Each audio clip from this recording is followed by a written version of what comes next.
আমার ভাইয়া চিকিৎসার জন্য ব্যাংকক গেলেন। ভাইয়া ব্যাংকক যাওয়ার পর ভাবি অফিসের নাম করে রোজ রাতে কোথায় জানি যাইতো। আমি মনে মনে ভাবলাম, ভাবি এত রাতে কোথায় যায় এটা আমার জানতে হবে। আর জানতে গিয়ে যা দেখলাম তা দেখে আমার হুঁশ হারিয়ে ফেললাম। তাহলে বিস্তারিত বলি। সুখের সংসার ছিল কবিরের। বাবা মা, তার স্ত্রী নিপাকে নিয়ে মধ্যবিত্ত একটি পরিবার ছিল তার। ছোট কোম্পানিতে একটি চাকুরি করত সে। তারপরও সুখের কোনো অভাব ছিল না। কবিরের একটা ছোট ভাই ছিল, খুব দুষ্টুমি করত। কবিরের ছোট ভাই এইবার মাত্র 9-এ পড়ে। 9-এ পড়লে কি হবে, মুখে বড় বড় কথা বলে ফেলে, মুখে কিছু আটকায় না।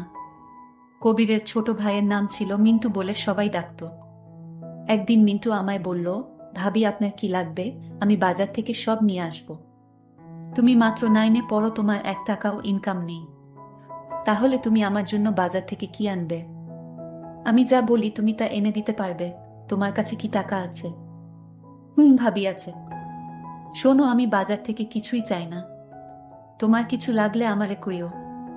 কিন্তু সব হারিয়ে গেল এক কালো ঝড়ে। হঠাৎ অফিস থেকে আসার সময় একদিন অ্যাক্সিডেন্টে চোখের দৃষ্টিশক্তি হারিয়ে বসে সে কবির, মানে আমার স্বামী। চেতনা ফিরে পেলে নিজেকে হাসপাতালে আবিষ্কার করে কবির।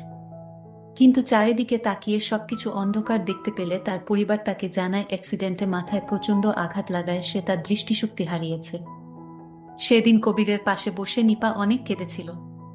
তবুও কবিরকে এক মুহূর্ত ছেড়ে যায়নি। বাবা মার পছন্দে নিপাকে বিয়ে করেছিল কবির।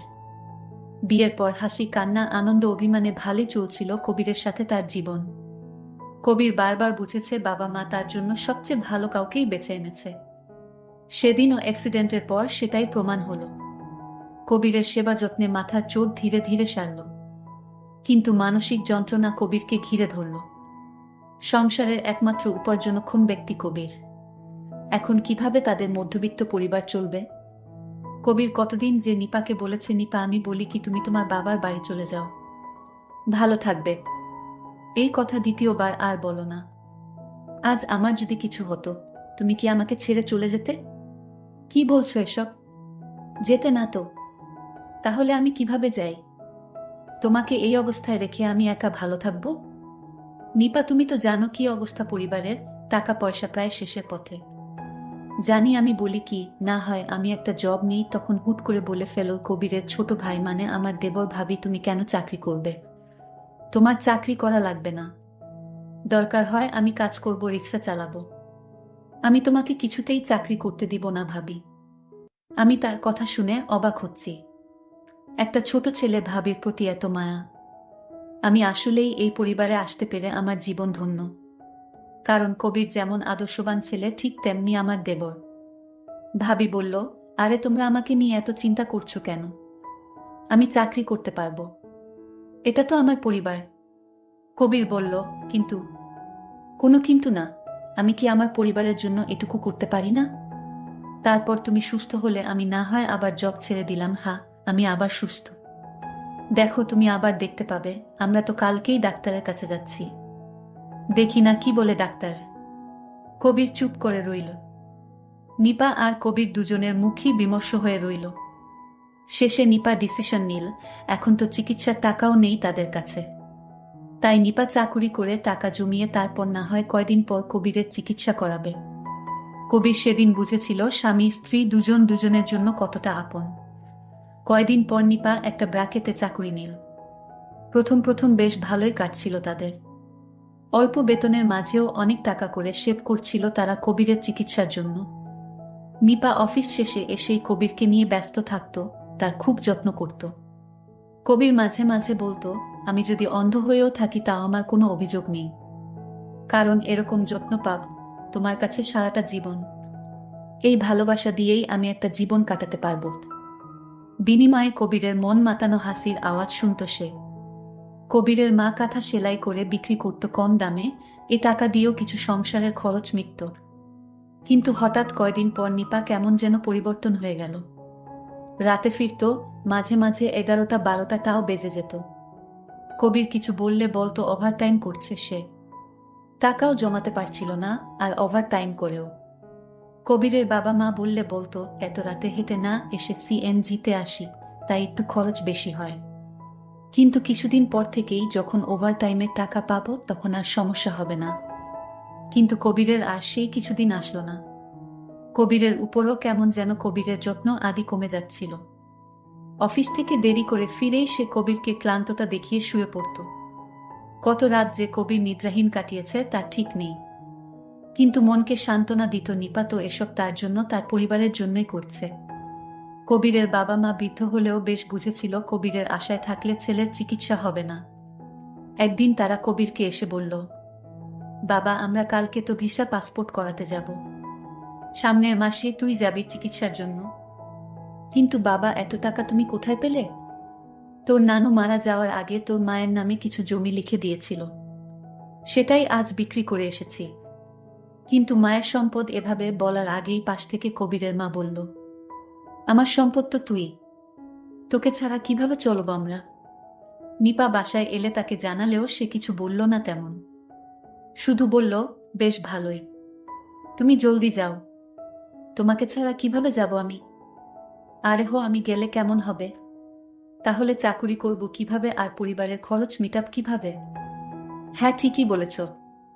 বিদেশে আসলো কবির। এয়ারপোর্ট অব্দি সে কবিরের সাথে নিয়েছিল সে। নিপা সাহস জুগিয়েছিল তাকে। বাবা মা সবার থেকে বিদায় নিয়ে সে বিদেশে এসেছিল চিকিৎসা করাতে। আজ 5 মাস পর সে সুস্থ হয়ে দেশে ফিরছে। ভিতরে কথা হয়েছে কবিরের সাথে বাবা মার সাথে ফোনে, কিন্তু কবির বলেনি সে সুস্থ হয়ে গেছে। ভেবেছে সামনাসামনি সারপ্রাইজ দেবে, কিন্তু কে জানতো আজ নিজেই এত বড় কিছুর সম্মুখীন হবে। কবির বিদেশ চলে গেল চিকিৎসা করতে। এইদিকে নিপার শ্বশুর শাশুড়ির সাথে আচরণ খারাপ করতে লাগলো। আগের মতো শ্বশুর শাশুড়ির কথা শোনে না, আগের মতো টাকা পয়সা দেয় না। কেমন জানি হয়ে গেছে নিপা। তার দেবর একদিন তার ভাবিকে জিজ্ঞাসা করেছিল, ভাবি তুমি এখন দেরি করে অফিস থেকে আসো কেন? আগে তো খুব তাড়াতাড়ি আসতে, আমার সাথে গল্প করতে, আমায় লেখাপড়া করার জন্য উপদেশ দিতে। এখন তুমি আমায় আগের মতো আমার সাথে গল্প করো না, লেখাপড়ার কথাও বলো না, ভাইয়ার খুঁজও তেমন রাখো না। কি হয়েছে ভাবি তোমার? আমি যখন ভাবিকে এই প্রশ্ন করলাম, ভাবি তখন রাখে আমাকে তাপ্পড় মারল। আমি সঙ্গে সঙ্গে কেঁদে দিলাম, আমার চোখ দিয়ে পানি পড়ছে। আমার কান্নাটা কিছুতেই থামাতে পারছিলাম না। হঠাৎ আমার কান্নার আওয়াজ শুনে মা দৌড়ে আসলেন। কি হয়েছে বাবা তোর, তুই কাঁদছিস কেন? মা, ভাইয়ার কথা মনে পড়ছে তাই কান্না করছি। মা বলল, তোর ভাইয়া ভালো হয়ে যাবে, চিন্তা করিস না, আর কান্না করিস না।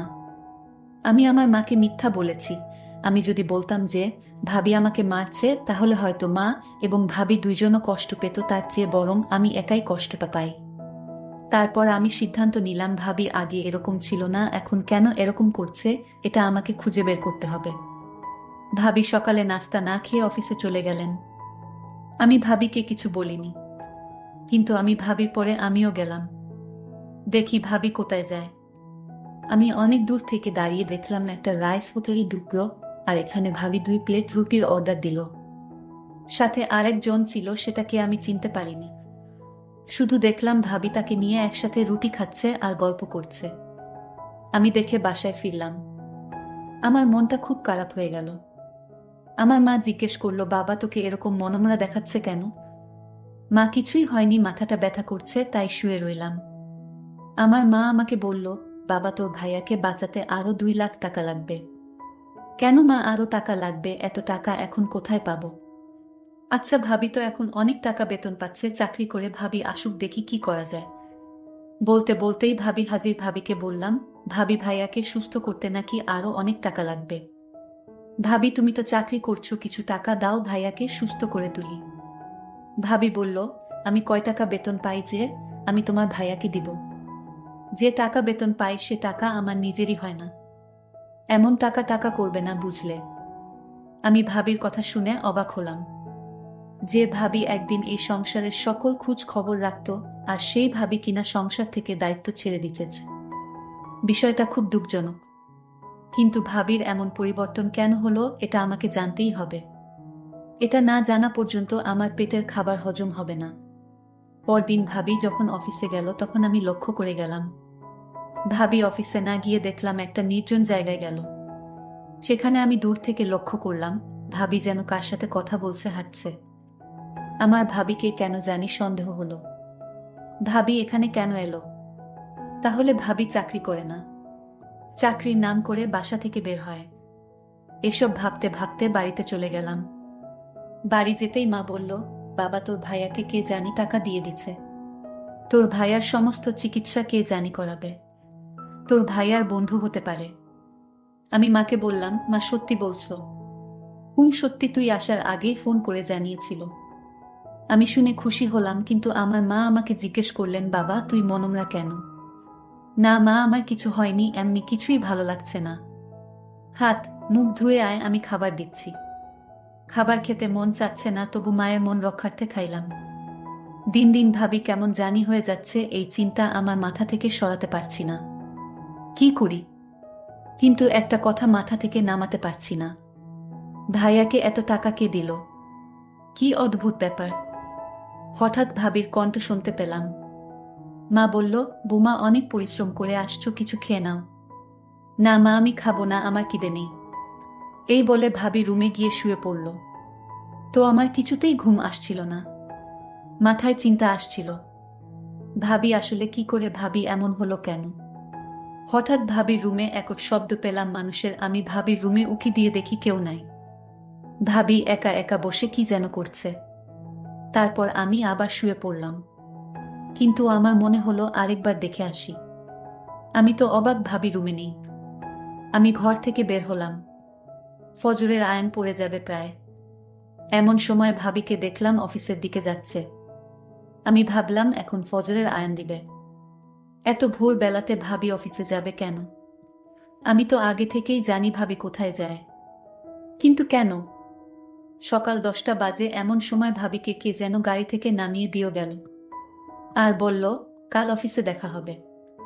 হঠাৎ আমার ভাইয়া হাজির। আমি তো অবাক, ভাইয়া তুমি না জানিয়ে এসে পড়লে? হ্যাঁ আমি এসে পড়লাম সবাইকে তোর ভাবিকে সারপ্রাইজ দিব বলে। কিন্তু ভাই লক্ষ্য করলো গাড়ি থেকে ভাবি নামছে। এই দৃশ্য দেখে ভাইয়া কেঁদে ফেলল। এসব দেখে কবির ভাবছে, কেন সে ঠিক হলো? অসুস্থতার সময় সে মারা গেল না কেন? ভাবতে ভাবতেই নিপা সামনে এসে দাঁড়িয়েছে। তুমি? কবির জিজ্ঞেস করলো। গাড়িতে যে লোকটি ছিল সে কে? তোমার কি হয়? নিপা বলল, শোনো, তুমি যাকে গাড়িতে দেখলে সে হলো আমাদের অফিসের হেড। তো ওনার সাথে তুমি কি করছিলে? উনি আমাকে বাসায় পৌঁছে দিয়ে গেল। কেন তুমি অন্য গাড়ি দিয়ে আসতে পারোনি? না, আমি অন্য গাড়ি দিয়ে আসতে পারি না। কেন আসতে পারো না? সকল জবাব কি তোমারে দিতে হবে? এই কথা বলার সাথে সাথেই ভাইয়া ভাবিকে একটা থাপ্পড় মারে। ভাবি তখন কেঁদে কেঁদে বলল, বাহ, এখন সুস্থ হয়ে শক্তি বেড়ে গেছে। ভাবি তখন বলতে লাগলো, জানো, আমি অফিসে কোনো চাকরি করিনি। আমি যখন অফিসে চাকরি নিতে গেলাম, তখন অফিসের হেড স্যার আমায় বলল, তোমার চাকরি করতে হবে না, তোমার স্বামীকে বাঁচাতে যত টাকা লাগে আমি দিব, কিন্তু তুমি আমার সাথে একটা মিথ্যা প্রেমের অভিনয় বা নাটক করতে হবে। জাস্ট মিথ্যা অভিনয়, আর এই অভিনয় তোমার সাথে আমি করতে চাই। তুমি যদি আমার সাথে মিথ্যা নাটক করো, তাহলে আমি তোমার স্বামীর সকল খরচ আমি দিব। আমি হেড স্যারকে জিজ্ঞেস করেছিলাম, স্যার, আমি আপনার সাথে অভিনয় বা নাটক করলে আপনার লাভ কি? স্যার তখন বলল, আমি এই নাটক বা অভিনয়টা আমি আমার প্রেমিকাকে দেখাবো। তার জবাবে আমি জিজ্ঞেস করলাম, দেখালে কি হবে? সে হয়তো আমার কাছে ফিরে আসতে পারে। আমি জানতে চাই সে আমাকে সত্যি ভালোবাসে কিনা। যদি আমার সাথে তোমারে দেখে, তাহলে আমার প্রেমিকা যদি আমাকে সত্যি ভালোবাসে এবং বিয়ে করতে চায়, তাহলে সে আমার কাছে আসবে। কারণ কোনো নারী চায় না তার স্বামী অন্য কারো হয়ে যাক। আমি বলেছিলাম, স্যার আমি পারবো না, আমাকে চাকরি দিয়ে দেন। স্যার বলেছিল, চাকরি করে যে টাকা পাবে সে টাকা দিয়ে তোমার স্বামীকে সুস্থ করে তুলতে পারবে না। আর তাই আমি নাটক করতে রাজি হয়েছিলাম। এটা কি আমার অপরাধ? শুধু তোমাকে সুস্থ করে তোলার জন্য আমি নাটক বলো আর অভিনয় বলো আমি করেছিলাম। ভাবির কথা শুনে আমি হাও মাও করে কেঁদে ফেলি। ভাবি, তুমি সত্যিই মহান। আমি তোমাকে ভুল বুঝেছিলাম। আর ভাইয়া ভাবিকে বলল, নিপা তুমি আমাকে ক্ষমা করে দাও, আমি বুঝতে পারিনি। নিপা বলল, স্বামীর পায়ের নিচে স্ত্রীর বেহেশত। আমার ভুল হলে আপনি ক্ষমা কইরেন। প্রিয় বন্ধুরা, প্রতিটি ঘরে এরকম আদর্শবান স্ত্রী থাকলে আমাদের সমাজটা অনেক সুন্দর হয়ে যেত। আজকের গল্পটি কেমন লাগলো তা অবশ্যই কমেন্ট করে জানাবেন। ধন্যবাদ সবাইকে।